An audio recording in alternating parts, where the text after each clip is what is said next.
Hello dear students, good morning all of you. स्वागत है आपका आज फिर इस वीडियो क्लास में। तो जैसा कि बच्चों आप जानते हो कि इससे previous lecture means lecture number 9 में हमने बोर मॉडल के अनुप्रयोग में पहला अनुप्रयोग देखा था कि किसी भी बोर कक्षा या बोर ऑर्बिट में जब भी इलेक्ट्रॉन के वेग या उसकी वेलोसिटी की गणना करनी हो तो उसके लिए कौन सा सूत्र होता है। हमने वो सूत्र व्युत्पन्न किया था, उस पर बेस्ड कुछ न्यूमेरिकल्स किए थे। अब उसी से रिलेटेड हमको 3 केस देखना थे, जिसमें से पहला केस मैं आपको कल बता चुका हूँ। और वो कैसे डियर, तो पहले तो बात करें डियर कि किसी भी बोर ऑर्बिट में इलेक्ट्रॉन की वेलोसिटी या किसी भी बोर कक्षा में इलेक्ट्रॉन के वेग की गणना करने के लिए हमने एक सूत्र व्युत्पन्न किया था। और सूत्र तो कौन सा था dear? V = Z/n into 2.188 into 10⁶ metre पर सेकेंड, यह सूत्र था। जहाँ Z बराबर क्या है डियर? एटॉमिक नंबर या परमाणु संख्या, और n बराबर क्या है? बोर ऑर्बिट नंबर या बोर कक्षा की संख्या। यह अपन ने देखा था। अब डियर इससे 3 केस होते हैं। कितने केस? 3 केस। अब केस नंबर फर्स्ट हमने डिस्कस किया था, वैसे मैंने बता दिया है आपको, बस थोड़ा सा रफली एक बार और बताना चाहूँगा। केस नंबर फर्स्ट, देखो ये वाली जो टर्म है डियर, ये तो कांस्टेंट रहेगी, ये वैल्यू तो हमारी यूज़ होनी है।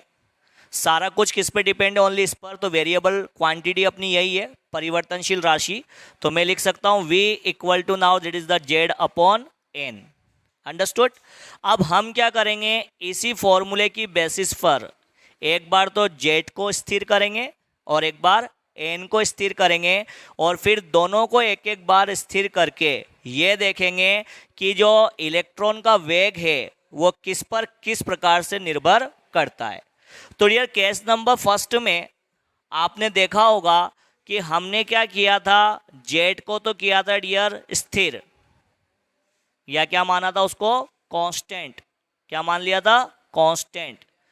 और n को डियर हमने क्या किया था? n को, Z को तो किया था स्थिर, इट मीन्स इसको तो कंसीडर किया था अपन ने कांस्टेंट, और जो n है उसको फाइनली अपन ने बोला था परिवर्तनशील। परिवर्तनशील या क्या कंसीडर किया था डियर? वेरिएबल। और मैंने आपको बोला था कि जब भी हम समानुपाती का चिन्ह हटाते हैं तो स्थिरांक लगाते हैं, और जब स्थिरांक हटाएंगे तो समानुपाती का चिन्ह लगाएंगे। तो आप देखिए, आपने स्थिरांक किसको माना? Z को।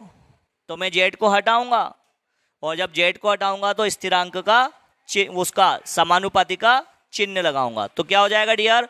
V समानुपाती का चिन्ह, और ये Z तो स्थिर हो गया, तो इसको हटा देते हैं, तो बचा क्या? केवल n। तो ये आ गया आपके V inversely proportional to n, या जो V जो है वो बोर कक्षा की संख्या के क्या होगा डियर? व्युत्क्रमानुपाती। और इस सूत्र से स्पष्ट होता है कि जब बोर कक्षा की संख्या का मान बढ़ेगा तो उस कंडीशन में व्युत्क्रमानुपाती होने के कारण जो इलेक्ट्रॉन का जो वेग है वो क्या होगा? घटेगा। तो डियर ये फर्स्ट केस अपन ने कल डिस्कस कर लिया था। आज हम इसके आगे कंटिन्यू करने जा रहे हैं, और क्या कंटिन्यू करेंगे? Case number second. अब इस फर्स्ट केस से रिलेटेड मैंने आपको न्यूमेरिकल्स भी करवा दिए थे। आज डियर अपन स्टार्ट करने जा रहे हैं केस नंबर सेकंड। तो केस नंबर सेकंड को ही अपन ले लेते हैं यहाँ पर। तो देखिए डियर कैसा है case number second. So now that is the case number second. हमको इसका यूज करना है, इसका कोई मतलब है नहीं क्योंकि ये तो ऑलरेडी रहेगा ही सही। तो अब मैं क्या करूं? उल्टा करूं। क्या करूं? उल्टा। n को तो क्या करूं डियर? स्थिर। मतलब कांस्टेंट तो किसको मानूं? n को। मतलब ये तो क्या हो गया आपके? कांस्टेंट। और जो Z है उसको क्या कर दे डियर अपन? परिवर्तनशील। क्या कर दे? परिवर्तनशील। मतलब क्या हो गया डियर? वेरिएबल। क्या हो गया? वेरिएबल। अंडरस्टूड। अब आगे देखो, जब हम n को कांस्टेंट कंसीडर करेंगे तो इसको हटाएंगे, और जब स्थिरांक हटाते हैं या कांस्टेंट हटाते हैं तो साइन लगाते हैं। तो मैं क्या कर रहा हूं? इसको हटा रहा हूं, और जब हटाऊंगा तो साइन लगाऊंगा प्रोपोर्शनल का, और बचा क्या? केवल Z। तो यहां से अंडरस्टूडेड हियर कि जो इलेक्ट्रॉन का जो वेग होगा वो परमाणु संख्या या एटॉमिक नंबर के क्या होगा, डायरेक्टली प्रोपोर्शनल। इसका मतलब ये है कि जैसे जैसे जेड की वैल्यू बढ़ती जाएगी वैसे वैसे इलेक्ट्रॉन का जो वेग है वो भी क्या होता जाएगा बेटा, बढ़ता जाएगा, क्योंकि क्या है, डायरेक्टली प्रोपोर्शनल। अब इसी पे बेस्ड में एक न्यूमेरिकल्स या एक एग्जांपल आपके सामने शो कर रहा हूं, जहां पर हमको क्या करना है, एन को तो कांस्टेंट करना है और जेड को वेरिएबल। तो बेटा मैंने एक स्पीशीज ले ली हाइड्रोजन, एक स्पीशीज मैंने ले ली He+, और एक स्पीशीज ले ली मैंने Li+2। अब देखो मैंने इन तीनों केस में क्या करा, एन को तो कांस्टेंट करूंगा और जेड को क्या करूंगा, परिवर्तनशील। तो आपको पता है हाइड्रोजन का परमाणु क्रमांक कितना होता है, 1, तो यहां तो जेड बराबर कितना है, 1। हीलियम का परमाणु क्रमांक कितना होता है, 2, तो यहां जेड बराबर कितना है बेटा, 2। और लिथियम का क्या होता है, 3, तो यहां जेड इक्वल टू क्या है, 3। बट मुझे एन को स्थिर करना पड़ेगा, तो यहां भी मैं प्रथम बोर कक्षा ले लूं, यहां भी मैं प्रथम बोर कक्षा ले लूं, और यहां पर भी मैं प्रथम बोर कक्षा ले लूं। ले लिया। अब आप देखो सभी जगह जेड तो वेरिएबल है बट एन क्या है, कांस्टेंट। अब आपने यहां पर इलेक्ट्रॉन का वेग निकाला, आपने यहां पर भी इलेक्ट्रॉन का वेग निकाला, और आपने यहां पर भी इलेक्ट्रॉन का वेग निकाला। तो आप मुझे बताइए क्या हाइड्रोजन में इलेक्ट्रॉन का वेग ज्यादा आएगा, या He+ में ज्यादा आएगा, या फिर Li+2 में ज्यादा आएगा, बताइए, आप बताइए। सीधा सा खेल है, V directly proportional to Z, मतलब जिसका जेड ज्यादा होगा उसकी प्रथम बोर कक्षा में इलेक्ट्रॉन का वेग ज्यादा आएगा। तो सबसे ज्यादा जेड किसका है, Li का है। तो सीधी सी बात है, इसकी प्रथम बोर कक्षा में जो इलेक्ट्रॉन का वेग होगा वो अधिकतम होगा, क्योंकि इसकी जेड की वैल्यू मैक्सिमम है, और जेड जो है वो वी के क्या है, डायरेक्टली प्रोपोर्शनल। इसलिए हम बोल सकते हैं कि इसका वेग तो सबसे कम, फिर इससे ज्यादा इसका, और सबसे ज्यादा इसका। That's it, understood. और अगर बेटा हम इसी को दो परिस्थितियों के लिए देखें, कितनी परिस्थितियों के लिए, दो परिस्थितियों के लिए, दो परिस्थितियों के लिए, तो सीधा सीधा फॉर्मूला अपन डिराइव करेंगे। तो देखो V जो है वो जेड के समानुपाती है, मतलब V1 Z1 के समानुपाती होगा, और V2 Z2 के समानुपाती होगा। इट मीन्स फॉर्मूला बनेगा V1/V2 now equal to Z1/Z2। That's it, ये formula, and that is the RMP, रट्टा मारो पॉइंट। क्या हो जाएगा, रट्टा मारो पॉइंट। अंडरस्टूड। अब डियर, इस फॉर्मूले पे बेस्ड हमको क्वेश्चन करना होगा। तो कैसे आइडेंटिफाई करोगे आप कि हमको क्वेश्चन इस सूत्र की सहायता से सॉल्व करना है, कैसे आइडेंटिफाई करोगे? तो क्वेश्चन में आपको क्या दिखेगा, अगर आपको क्वेश्चन को इस फॉर्मूले से सॉल्व करना है तो क्वेश्चन में आपको क्या दिखेगा, सुनना। क्वेश्चन में आपको बोर कक्षा की संख्या तो समान दिखेगी, क्योंकि हमको एन को क्या करना है, कांस्टेंट। बट बेटा स्पीशीज अलग अलग दिखेगी, क्योंकि अगर स्पीशीज अलग अलग हुई तो उनका जेड भी अलग अलग होगा। बट बोर कक्षा की संख्या क्या होगी बेटा, समान होगी। क्या होगी, समान होगी। तो कैसे देखे, चेक करें।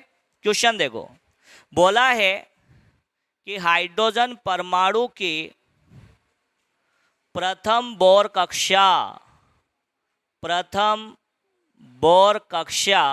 में इलेक्ट्रॉन का जो वेग है वो कितना है, 2.188 इंटू 10⁻6 मीटर पर सेकेंड है।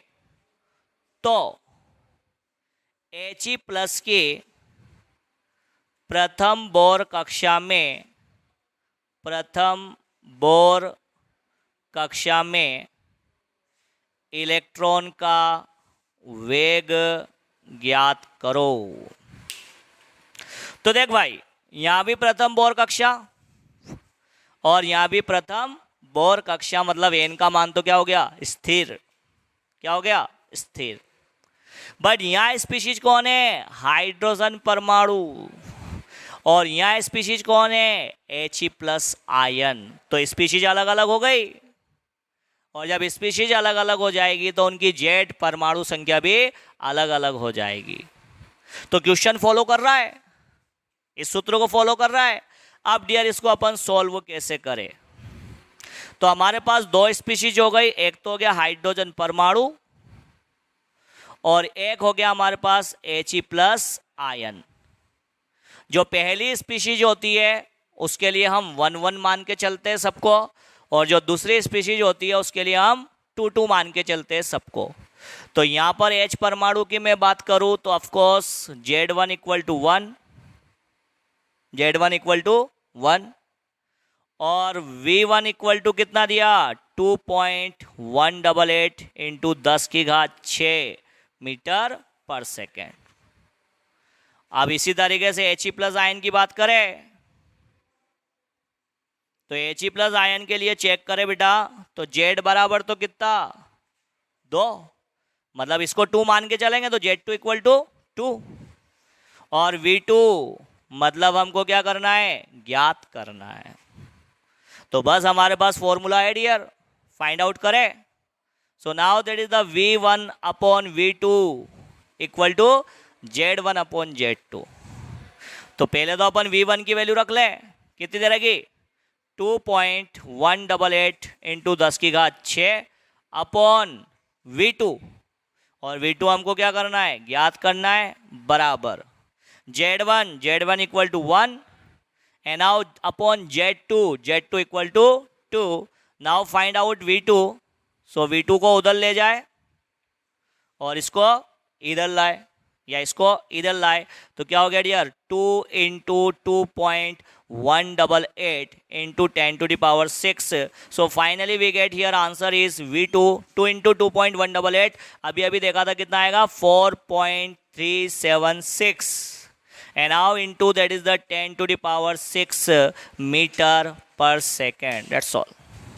तो डियर इस तरीके से अपन ने केस नंबर 2 लिया और केस नंबर 2 पे बेस्ड एक क्वेश्चन किया। अब इसी तरीके से इसका एक लास्ट केस है, केस नंबर 3, उसको अपन डिस्कस करेंगे और उस पे बेस्ड न्यूमेरिकल करेंगे और फिर बोर मॉडल का दूसरा अनुप्रयोग देखेंगे। ठीक है, तो अभी आप इतना नोट कर लीजिए, फिर आगे देखते हैं।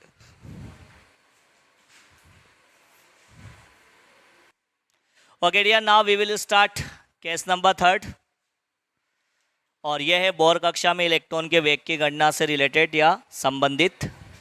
यहाँ मैं कर देता हूँ बेटा केस नंबर 3 और इसका तो कोई मीनिंग है नहीं क्योंकि ये तो होना ही है, सारा कुछ रोल इसका है। मैं 2 केस बता चुका हूँ, एक बार मैंने n को कांस्टेंट किया, एक बार मैंने z को कांस्टेंट किया। एक बार मैंने n को परिवर्तनशील माना और एक बार मैंने z को परिवर्तनशील माना। अब केस नंबर 3 में मुझे क्या करना है? किसी को भी कांस्टेंट नहीं करना है, मुझे दोनों को क्या करना है? परिवर्तनशील। तो बात आती है कि यदि z एंड n दोनों क्या हो बेटा? परिवर्तनशील। इट मीन्स दोनों कैसे हो बेटा? वेरिएबल। दोनों कैसे हो? वेरिएबल। तो फिर अपन कैसे सूत्र की व्युत्पत्ति करेंगे? तो सीधी सी बात है, 2 परिस्थितियों के लिए, या फिर अपन देख सकते हैं कि जब दोनों ही परिवर्तनशील है तो v तो z के समानुपाती और n के व्युत्क्रमानुपाती। तो सीधे सीधे 2 परिस्थितियों के लिए सूत्र निकलेगा। अब वो कैसे निकलेगा देखो, 2 परिस्थितियों के लिए, 2 परिस्थितियों के लिए निकाले तो बेटा v1 जो है वो z1 के तो समानुपाती होगा और n1 के व्युत्क्रमानुपाती होगा, और जो v2 है वो z2 के समानुपाती होगा और n2 के व्युत्क्रमानुपाती होगा। तो देखें तो बेटा v1 समानुपाती z1, व्युत्क्रमानुपाती n1, v2 समानुपाती z2, व्युत्क्रमानुपाती n2। तो v1 व्युत्क्रमानुपाती n1 and v2 व्युत्क्रमानुपाती N2, that's it. ये वाला बेटा आपके फॉर्मूला आएगा, दैट्स इट, RMP, जहां पर N भी वेरी करेगा और Z भी वेरी करेगा। और हमको जब वेग ज्ञात करना होगा तो वो इस सूत्र की सहायता से ज्ञात करना होगा। अब बेटा इस पर बेस्ड अपन एक न्यूमेरिकल ले लेते हैं। अब वो न्यूमेरिकल है आपके ये। क्वेश्चन को समझना और यह देखना कि इस क्वेश्चन को अपन इस सूत्र से कैसे सोल्व करेंगे। तो आप कैसे पता करोगे कि भैया आपको कौन से क्वेश्चन में कौन सा सूत्र लगाना है। तो अगर इस सूत्र से संबंधित क्वेश्चन हुआ तो उस क्वेश्चन में आपको बोर कक्षा भी अलग अलग दिखेगी। क्या? बोर कक्षा भी अलग अलग दिखेगी और स्पीशीज भी अलग अलग दिखेगी, क्योंकि अगर स्पीशीज अलग अलग होगी तभी तो जेड अलग होगा, और बोर कक्षा भी क्या होगी? अलग होगी, तभी तो एन अलग होगा। तो सीधी सी बात है, क्वेश्चन बनता है ऐसा कि भैया हाइड्रोजन परमाणु की प्रथम बोर कक्षा में जो इलेक्ट्रॉन का वेग है वो तो कितना है? 2.188 इंटू 10⁶ मीटर पर सेकेंड है। तो He+ की तृतीय बोर कक्षा में इलेक्ट्रॉन का वेग ज्ञात करो। तो देख, स्पीशीज अलग है, मतलब जेड अलग हो गया। यहाँ तो है प्रथम बोर कक्षा और यहाँ है तृतीय बोर कक्षा, मतलब एन भी अलग हो गया। सोल्व करे रांझा, सोल्व करे। तो बेटा पहली स्पीशीज जो है उसके लिए तो 1 मान के चलेंगे, और जो दूसरी स्पीशीज है उसके लिए 2 मान के चलेंगे। तो 1 मान रहे तो Z1 कितना? 1, N1 कितना? 1, और V1 कितना? 2.188 इंटू 10⁶ मीटर पर सेकेंड। अब इधर 2 मान के चलेंगे तो Z2 कितना? 2, N2 कितना? 3, तृतीय बोर कक्षा है तो 3, और V2 हमको क्या करना है? ज्ञात करना है। क्या करना है? ज्ञात करना है। करे?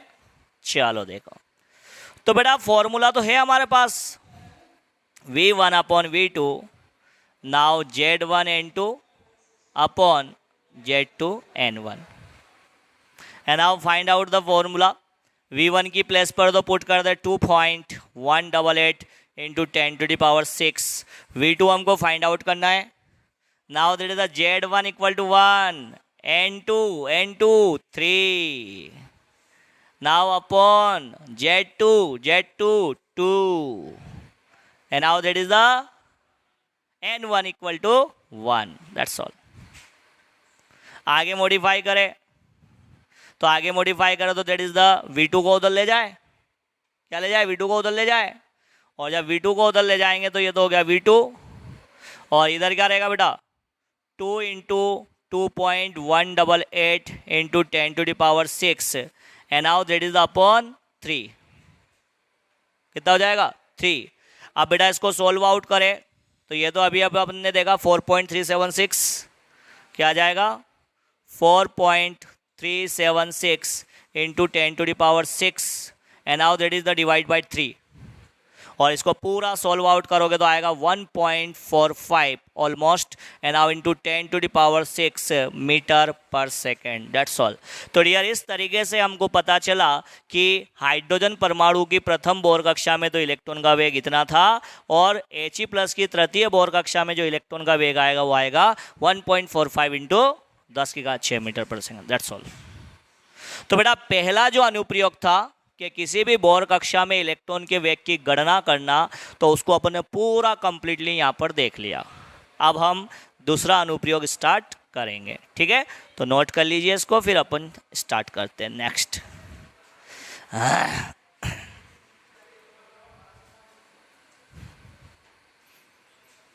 थोड़ा सा एक डाउट क्लियर कर दूं, कुछ बच्चों के दिमाग में ये है कि अगर एनसीईआरटी बुक को अपन देखते हैं तो ये एप्लीकेशन या अनुप्रयोग उसमें नहीं दे रखे हैं। तो मैं बोलता हूँ कि चैप्टर के बीच में तो ये नहीं दे रखे हैं बेटा, बट इस चैप्टर के जो अभ्यास वाले क्वेश्चन है वहाँ पर क्वेश्चन इससे संबंधित दे रखे हैं, और वो क्वेश्चन केवल आप तभी सॉल्व कर पाओगे जबकि आपको ये पूरे अनुप्रयोग पता होंगे, उसके सूत्र पता होंगे।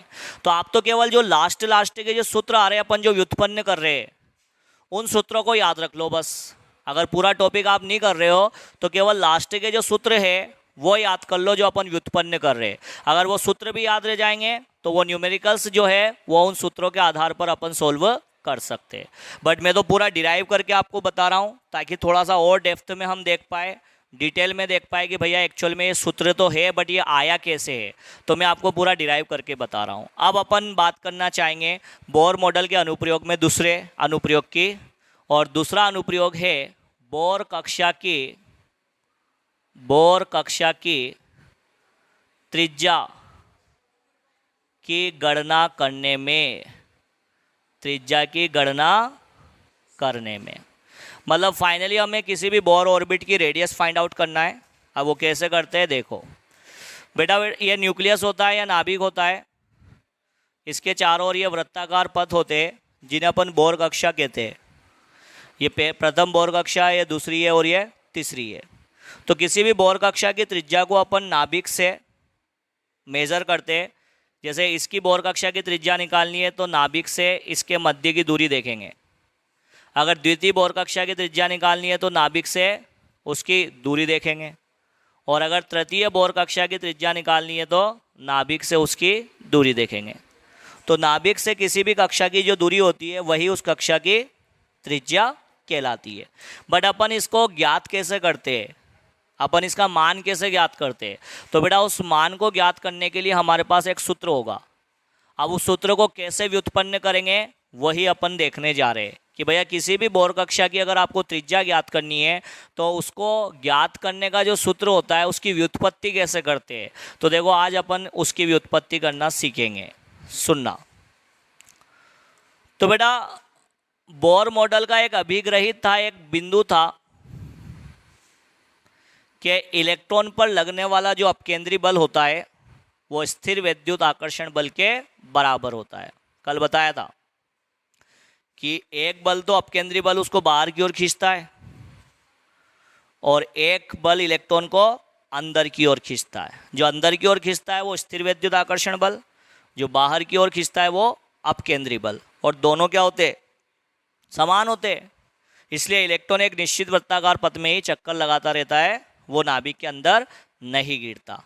अर्थात बोर मॉडल से हम ये बोल सकते हैं कि जो अपकेंद्री बल होगा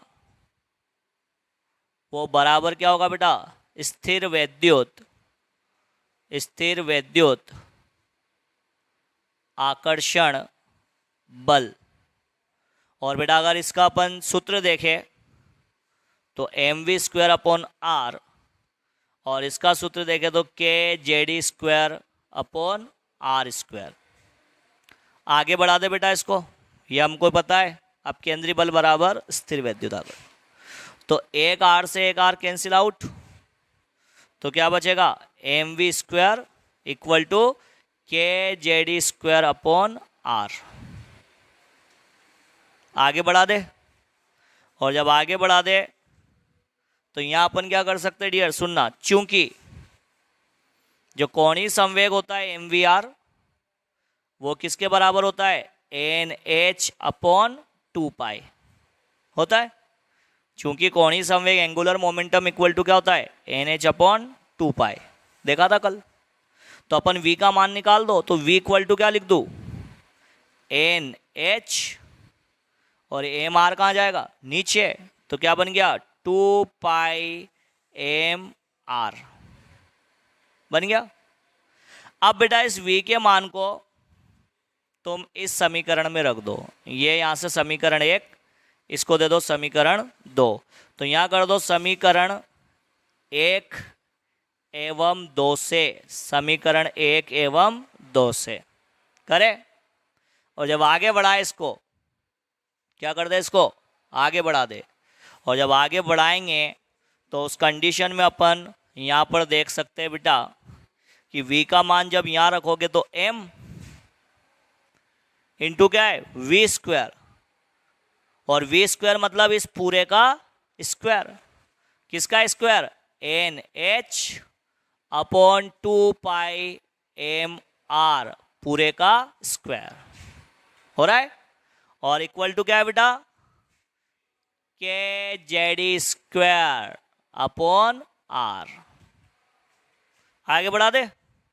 और जब आगे बढ़ाएंगे तो ये तो m into N square H square, 2 का स्क्वायर कितना 4, पाई स्क्वायर एम स्क्वायर और ये आर स्क्वायर। और फाइनली ये हो जाएगा आपके के जेड स्क्वायर अपॉन आर। फिर एक आर से एक आर कैंसिल आउट, और यहाँ एक एम से एक एम कैंसिल आउट। बचा क्या, N square H square upon 4 pi square और ये एम आर। क्या बचेगा बेटा, एम आर। और इधर क्या बचा, के जेड ई स्क्वायर। अब हमको तो त्रिज्या निकालनी है, तो आर को एक तरफ कर दे, बाकी सबको दूसरी तरफ कर दे।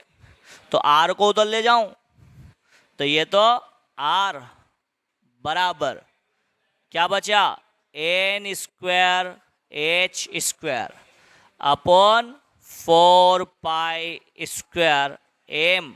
और ये नीचे आ जाएगा। देखो ये आर तो ऊपर गया और ये पूरा कहाँ आएगा, नीचे।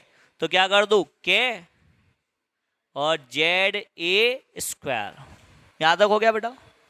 अब हम क्या करें, जो परिवर्तनशील राशि है उसको तो एक तरफ कर ले, और जो कांस्टेंट राशि है, जो स्थिरांक है, उसको दूसरी तरफ कर ले। अब यहां से बदल कौन सकता है, एन बदल सकती है, बोर कक्षा की संख्या बदल सकती है, और जेड मतलब परमाणु संख्या भी बदल सकती है। तो इस एन स्क्वायर और जेड को तो मैं अलग कर लूं, बाकी सब स्थिरांक है, चेंज नहीं हो सकता। देखो प्लांक नियतांक चेंज नहीं हो सकता, वो हमेशा कांस्टेंट रहेगा। पाई चेंज नहीं हो सकता, इलेक्ट्रॉन का द्रव्यमान चेंज नहीं हो सकता, के चेंज नहीं हो सकता, इलेक्ट्रॉन का आवेश चेंज नहीं हो सकता। तो जो स्थिर है उसको दूसरी तरफ कर लो। तो दूसरी तरफ करा दो एच स्क्वायर अपॉन क्या, 4 पाई स्क्वायर एम के और ये ई स्क्वायर, क्योंकि जेड तो इधर आ गया। अब बेटा अपन को पता है सीजीएस पद्धति में किसका मान क्या होता है, कल भी अपन ने लिखा था। तो के बराबर तो कितना होता है बेटा, 1, कल देखा था। और h बराबर क्या होता है सीजीएस में, 6.62 इंटू 10 की घात माइनस 27 अर्ग इंटू सेकेंड। और इलेक्ट्रॉन का द्रव्यमान क्या लिखा था अपन ने, या सीजीएस में इलेक्ट्रॉन का द्रव्यमान, सो 9.108 गुणा 10 की घात माइनस 28 ग्राम। और E मतलब इलेक्ट्रॉन का आवेश कितना था सीजीएस में, 4.803 गुणा 10 की घात माइनस 10 ESU। और पाई की वैल्यू तो आपको पता है कितनी थी, 3.14। That's it. यही तो है सारी कांस्टेंट राशि। अब बेटा इन सभी कांस्टेंट वैल्यू को अपन इस फॉर्मूले में पुटअप कर दे, और जब फॉर्मूले में पुटअप करेंगे so finally now that is the R equal to N square upon Z into H square. और h की वैल्यू यहाँ दे रखी है, तो बेटा क्या करें, 6.62 into 10 to the power minus 27 पूरे का स्क्वायर अपॉन में क्या करें, 4 इंटू 3.14 का स्क्वायर इंटू m, और m की वैल्यू क्या दे रखी है 9.108 इंटू 10 की घात माइनस 28 इंटू के का मान 1 इंटू ए स्क्वायर मतलब 4.803 गुणा 10 की घात माइनस 10 का स्क्वायर। अंडरस्टूड। अब जब इस सबको कैलकुलेट करोगे so finally R equal to N square upon Z into, अब ये पूरा जो मल्टीप्लीकेशन और डिवाइडेशन होगा इसकी जो एक एग्जैक्ट वैल्यू डियर होगी वो होगी 0.529, जिसको अपन राउंड ऑफ 0.53 भी लिख सकते हैं। तो मैं इसको 0.53 लिखूँ and now into 10 to the power minus 8, क्या करें अपन 10 to the power minus 8 centimetre. Understood. तो फाइनली जो वैल्यू आएगी वो ही आएगी, बट अगर आप इसको मीटर में चेंज करना चाहते हो तो कर दो, R equal to N square upon Z into 0.53 into 1 centimetre equal to 10 to the power minus 2 metre. तो 10 to the power minus 8 into 10 to the power minus 2, तो कितना हो गया 10 to the power minus 10 metre. और अगर इसको angstrom में change करना चाहते हो तो आपको पता है 1 एंगस्ट्रॉम इक्वल टू कितना होता है 10 to the power minus 10 metre. तो फाइनली लास्टली अपन क्या लिख दे, R equal to N square upon Z and now that is the 0.53 angstrom.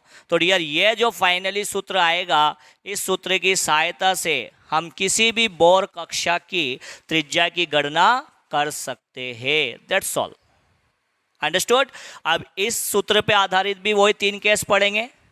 एक बार जेड को कांस्टेंट करेंगे, एक बार एन को कांस्टेंट करेंगे और एक बार जेड और एन दोनों को परिवर्तनशील करेंगे। ठीक है, तो वो सारे जो पॉइंट है डियर वो अपन कल के वीडियो में डिस्कस करेंगे। तो आज के लिए इतना enough. Thank you very much. That's it.